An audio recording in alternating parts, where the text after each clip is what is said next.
The air in Salem hung heavy with the stench of fear and paranoia. It was 1692, and the witch trials were in full swing. I was just a humble farmer, a man of the land who tended to his crops and livestock, trying to survive in a world where accusations of witchcraft could turn neighbor against neighbor. My wife, Mary, was a gentle soul who had always found solace in the woods. She would wander there for hours, collecting herbs and berries to ease the pains that life on the farm brought. Little did we know that her affinity for nature would cast a shadow over our lives. Rumors spread like wildfire, and one day they reached the ears of the accusers. They claimed Mary danced with the devil in the moonlit woods, that she consorted with dark forces. I pleaded her innocence, but the townsfolk were blinded by fear. The trial was swift, the evidence flimsy at best. They accused her of casting spells on the livestock, making crops wither, and causing the death of a child. The judge, fueled by the hysteria that gripped Salem, condemned her to death by hanging.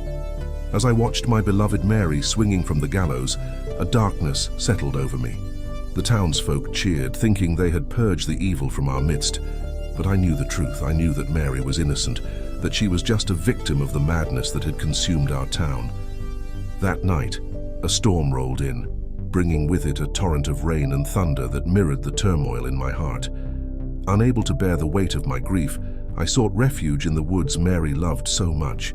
The trees whispered tales of injustice, and the wind carried the echoes of her cries. Deep within the forest, I stumbled upon an ancient oak tree, its gnarled branches reaching out like skeletal fingers. As I stood there, rain-soaked and broken, a voice spoke to me, a voice that seemed to rise from the very earth beneath my feet. "Seek the truth," it urged, a haunting whisper in the wind. Driven by a desperate need for justice, I delved into the forbidden. I consulted the forbidden arts, desperate to communicate with Mary's spirit.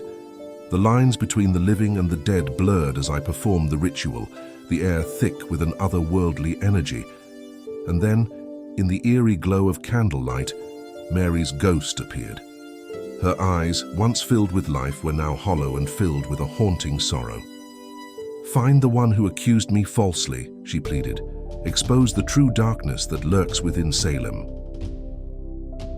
Armed with a newfound purpose, I began to investigate. The accused witches were not the true malevolence in Salem. It was the accusers who reveled in the power they wielded over the lives of others. As I uncovered the webs of deception, I realized the true witches were those who used the hysteria for personal gain. In a twist of fate, the accusers faced the same justice they had wrongly imposed on others. As the townsfolk turned on them, I couldn't help but feel a bittersweet satisfaction. The darkness that had taken Mary from me had been exposed, but the scars on Salem ran deep. The storm that had raged for days finally subsided, leaving behind a town haunted by its own demons. The specter of the witch trials lingered in the air, a grim reminder of the price paid for unchecked fear and blind hysteria. As for me, I wandered the woods alone, carrying the weight of a love lost to the darkness of Salem.